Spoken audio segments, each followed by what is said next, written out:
তো বন্ধুরা দেখো, আজ নিয়ে হাজির হলাম একটা কই মাছের রেসিপি নিয়ে।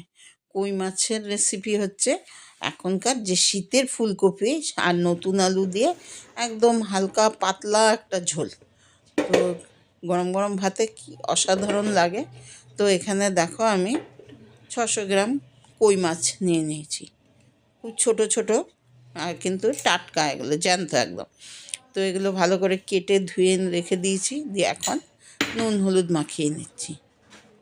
নুন আর হলুদ দিয়ে মাখিয়ে নেব, মাখিয়ে রাখলে তো তারপরে ভাজবো। একটু সময় মাখিয়ে রাখি, আর নুন হলুদ আর একটু কাঁচা সর্ষের তেল, কাঁচা সর্ষের তেলটা দিয়ে ভাজলে কি হয়, মেখে রাখলে কি হয়, একটু মানে যখন ভাজবো একটার গায়ে একটা লাগে না। ওই জন্য আমি মোটামুটি মাছ যখন নুন হলুদ মাখাই তখন কিন্তু একটু কাঁচা সর্ষের তেলটা দিই। তো হয়ে গেল নুন হলুদ মাখা, রেখে এবার রেখে দিলাম। আর এই দেখো নতুন আলু আর ফুলকপি কেটে নিয়েছি। ফুলকপিটা আর নতুন আলুগুলো কেটে নিয়েছি। নতুন আলুর তো একটু একটু চোকলা লেগেও আছে। তো এদিকে তারপরে তেল গরম বসিয়ে দিয়েছিলাম। রান্নাটা কিন্তু আমি সর্ষের তেলেই করব। তো দিয়ে দেখো দেখো যেহেতু আমি কাঁচা সর্ষের তেল মাখিয়ে নিয়েছি, তো ছোটো ছোটো মাছ তো অনেকগুলো মাছই একসাথে দিয়ে দিলাম। আর খুব জ্যান্ত মাছ তো এগুলো, একদম খুব যে কড়া করে ভাজবো সেটা না, কিন্তু খুব কড়া করে ভাজলে কিন্তু ভাল লাগে না। তো একটু মোটামুটি ভাজা করে তুলে নেব, ওই জন্য একসাথে অনেকগুলো দিয়ে দিলাম। দিয়ে এক পিঠ হয়ে গেলে উল্টে দেবো। এই দেখো উল্টে দিলাম, দিয়ে তারপরে ব্যাস এইভাবে সব মাছগুলোকে এইভাবে উল্টে পাল্টে কিন্তু আমি ভেজে নেব। এই দেখো বেশিক্ষণ সময় লাগবে না মাছগুলো ভাজা হতে, একদমই ছোট ছোট মাছ তো এর জন্য একদমই সময় লাগবে না ভাজা হতে।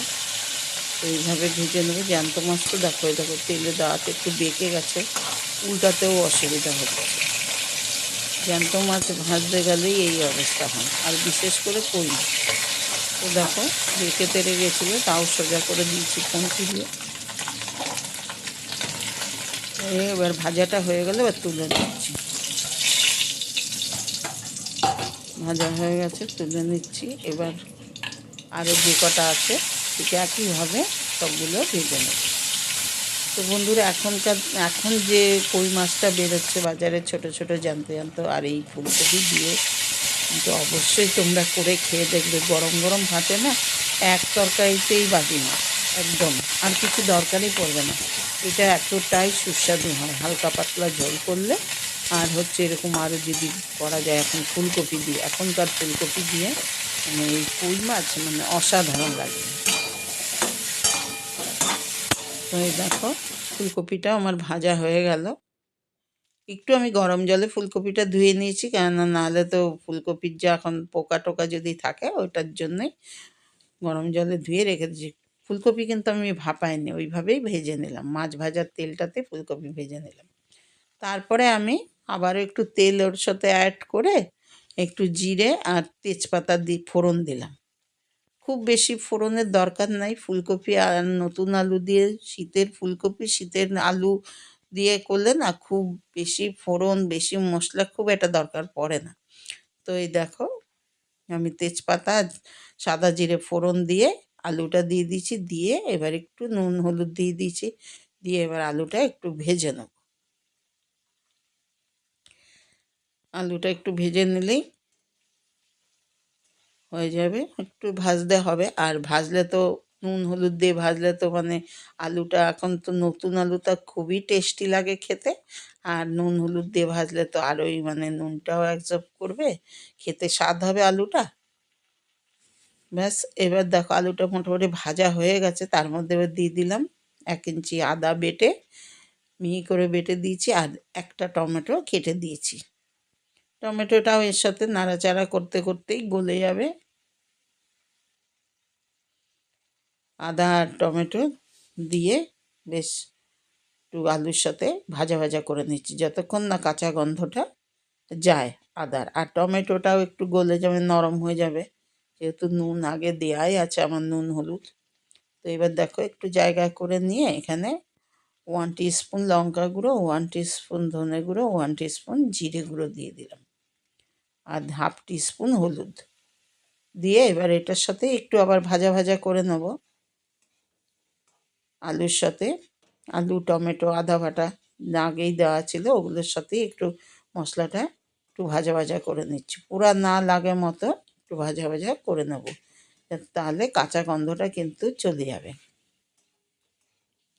এখনও জল দিইনি, একটু জল দিয়েও কষিয়ে নেব। পাশে আমি ওভেনে একটু গরম জল বসিয়ে দিয়েছি, খুবই ঠান্ডা, খুবই ঠান্ডা, যাই হাত দেবো সব ঠান্ডা, জল তো প্রচুর ঠান্ডা, ওই জন্য একটু গরম জল বসিয়ে দিয়েছি। এখন শীতের দিনে একটু যে কোনো ঝোলে ডালে একটু গরম জল দিলে কিন্তু স্বাদটা কিন্তু ভালো হয়।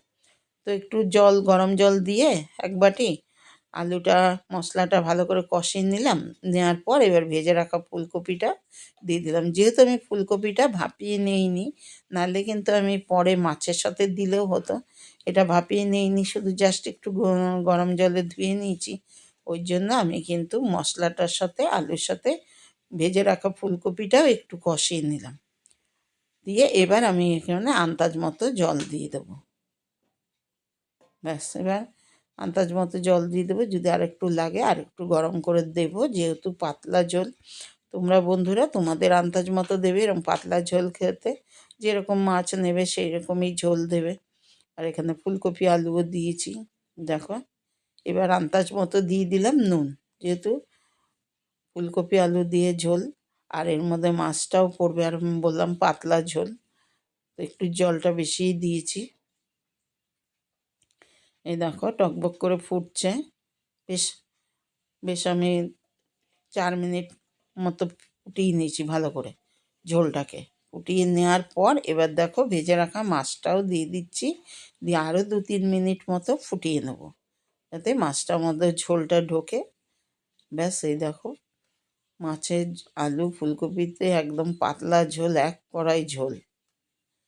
হ্যাঁ বন্ধুরা, দেখো আমরা শুধু এই মাছের ঝোল ভাতই খাবো বলে শুধু ঝোল বেশি করে দিয়েছি। এই তো মোটামুটি এবার আর একটু ফুটলেই নামিয়ে নিলেই হয়ে যাবে।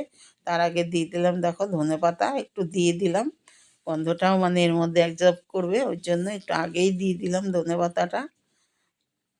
এটাও ফুটছে ধনেপাতাটা দিয়ে, এবার দিয়ে দিলাম একটু গরম মশলাগুলো, যেহেতু ফুলকপি দিয়ে করছি, তো ফুলকপি আলু দিয়ে করছি, আর এখানে তো আদাই দিয়েছি, পেঁয়াজ রসুন দিইনি, আর ফুলকপিতে একটু গরম মশলা, আর এটা জ্যান্ত মাছ বললাম ওই জন্য একটু গরম মশলা দিলাম, আর চেরা কাঁচা লঙ্কা, আবার নামানোর সময় ধনেপাতা দিয়ে নামিয়ে। তো বন্ধুরা, তোমাদের কাছে কেমন লাগলো আমার আজকের এই ফুলকপি আলু দিয়ে পাতলা ঝোলটার রেসিপিটা? তো কই মাছের পাতলা ঝোল যদি ভালো লাগে অবশ্যই লাইক দিয়ে দেখা শুরু করো, বন্ধুবান্ধব আত্মীয় স্বজনকে অনেক অনেক শেয়ার করে দিও, আর আমার চ্যানেলে যারা নতুন বন্ধু হয়ে আসবে চ্যানেলটিকে সাবস্ক্রাইব করার অনুরোধ রইল। পাশে থাকা বেলটি অবশ্যই প্রেস করবে, তাহলে সব রেসিপিগুলো আমার দেখতে হবে। তো বন্ধুরা, তোমরা এতক্ষণ দেখার জন্য তোমাদের অনেক অনেক ধন্যবাদ। ভালো থাকবে, সুস্থ থাকবে। আজ আসি, টাটা।